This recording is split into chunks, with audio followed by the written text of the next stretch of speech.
প্রিয় এসএসসি 2026 সালে যারা পরীক্ষার্থী আছে তারা আশা করি সবাই ভালো আছে। আজকে আমরা পরিমিতি বোর্ড কোশ্চিন আছে কয়েকটা বেশ গুরুত্বপূর্ণ কোশ্চিন, সেই প্রশ্নগুলো আমরা সমস্যার সমাধান করব। তো প্রথমে লক্ষ্য রাখো, এখানে 32 সেন্টিমিটার পরিসীমা বিশিষ্ট বর্গের ক্ষেত্রফল কত? তাহলে 32 এখানে তাহলে বর্গের বাহু হলে পরিসীমা সমান লেখা যায় কি? পরিসীমা সমান লেখা যায় করে। তাহলে পরিসীমা সমান লেখা যায় 4a। তাহলে প্রশ্ন মতে 4a সমান 32 √2 বা a সমান 32 √2 এই 4 গুণ অবস্থা আছে 2 থেকে 85 কি হয় ভাগ হয় 4 থেকে 25 কাটলে 8 হয়। তাহলে 8 √a2।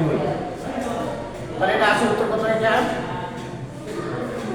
তাহলে ক্ষেত্রফল এখন আমরা বলবো পরিসীমা বিশিষ্ট বর্গের ক্ষেত্রফল সমান, বর্গের ক্ষেত্রফল সমান লেখা যায় বাহু স্কয়ার। অতএব বর্গের ক্ষেত্রফল সমান বাহু স্কয়ার, মানে এক বাহু দৈর্ঘ্য যদি a হয় তাহলে a সমান এটা, তাহলে 8 √2 তারপরে হোল স্কয়ার। তাহলে 8 এর স্কয়ার তাহলে 864 গুণ √2 উপর হোল স্কয়ার, স্কয়ার আর √2 কেটে গেলে 64 এর 2 দিয়ে গুণ করলে 128 হয়। 128 বর্গ সেন্টিমিটার, বর্গ সেমি। একে 1 নম্বর প্রশ্নের উত্তর। এই প্রশ্নটা একটা গুরুত্বপূর্ণ প্রশ্ন। এটা আসছে রাজশাহীতে বোর্ডে 2016 সালের একটা বোর্ড, 16 সালে না 2022 সালের একটা বোর্ড কোশ্চেন ছিল এটা। পরবর্তী প্রশ্ন বলছে আমাদের, পরের প্রশ্ন বলছে একটি বর্গের পরিসীমা 16 মিটার হলে এর কর্ণ কত মিটার? এটা হচ্ছে Dinajpur board 2020, Mymensingh board 2020, Dhaka board 2016। প্রিয় শিক্ষার্থীরা, আশা করি তোমরা বুঝতেই পারতেছ যে আসলে এই এমসিকিউটা কতটা গুরুত্বপূর্ণ। এটা প্রত্যেকটা বোর্ডে আসে এই একটা মাত্র কোশ্চিন। তাহলে বর্গের এক বাহু, বর্গের ক্ষেত্রে কয়টা বাহু? বর্গের ক্ষেত্রে 4টা বাহু। তার বর্গের ক্ষেত্রে এক বাহু সমান পরিসীমা যেহেতু দিয়ে আছে, যেহেতু এটা দিয়ে আছে, মান দিয়ে আছে, 16 দিয়ে আছে, পরিসীমা দিয়ে আছে, বর্গের ক্ষেত্রে এক বাহু, বর্গের এক বাহু সমান, আমরা যদি দেখি একটি বর্গের পরিসীমা 16 মিটার হলে এর কর্ণ কত মিটার? তাহলে বর্গের এক বাহু 16 ভাগ 4 দিয়ে 16 ভাগ করলে আমরা পাবো 4 4 16। তাহলে 4 4 16 মিটার, 4 মিটার। আমরা দিই 4 মিটার। এখন আমাদের বলছে এর কর্ণ কত? তাহলে আমরা কর্ণের মানটা বের করবো। এখানে কর্ণের দৈর্ঘ্য সূত্র আমরা √3, কর্ণের দৈর্ঘ্য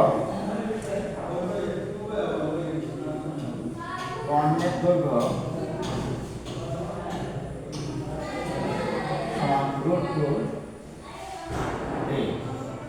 তাহলে √2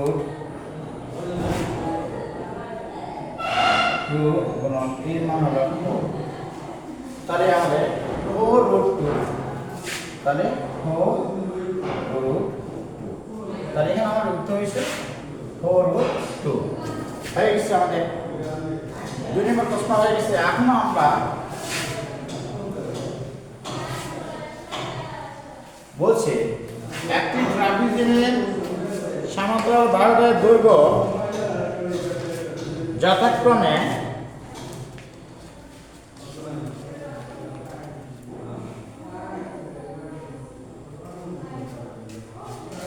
একটি ট্রাফিক জ্যামের সমান্তরাল বাহুদ্বয়ের দৈর্ঘ্য 18 সেন্টিমিটার ও 14 সেন্টিমিটার এবং তাদের মধ্যবর্তী দূরত্ব 8 সেন্টিমিটার হলে ট্রাফিক জ্যামের ক্ষেত্রফল কত সেন্টিমিটার? এটা হচ্ছে রাজশাহী বোর্ড 2015 সালে করতে। তাহলে ক্ষেত্রফল সূত্র ট্রাফিক জ্যামের ক্ষেত্রফল সমান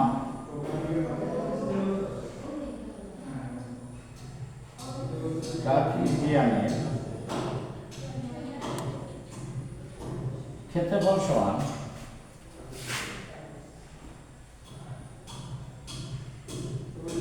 দেখা যায় হাফ গুণন a প্লাস b গুণন লম্ব দূরত্ব h। তাহলে হাফ গুণন এর মান আমাদের দিয়ে আছে 18, এর মান 18, তো এখানে b এর মান দিয়ে আছে 14 আর লম্ব দূরত্ব দিয়ে আছে আমাদের দিয়ে আছে 8 সেন্টিমিটার, এই হলো 8 সেন্টিমিটার। তাহলে হাফ গুণন 4 আর 8 4 12 2 হাতে থাকে 1 1 আর 1 2 আর 1 3 32 গুণন 8। তাহলে 2 কে 32 এ ভাগ করলে হয় 16, 4 সমান 64 64 64, 4 সমান 64 64 128 128। আমার এই প্রশ্নের উত্তর হলো 128। প্রিয় শিক্ষার্থীরা, এইরকম নিত্য নিত্য ভিডিও পেতে চাইলে আমার এই চ্যানেলটা অবশ্যই লাইক করবে, সাবস্ক্রাইব করবে এবং শেয়ার করবে। সবাই ভালো থাকবে।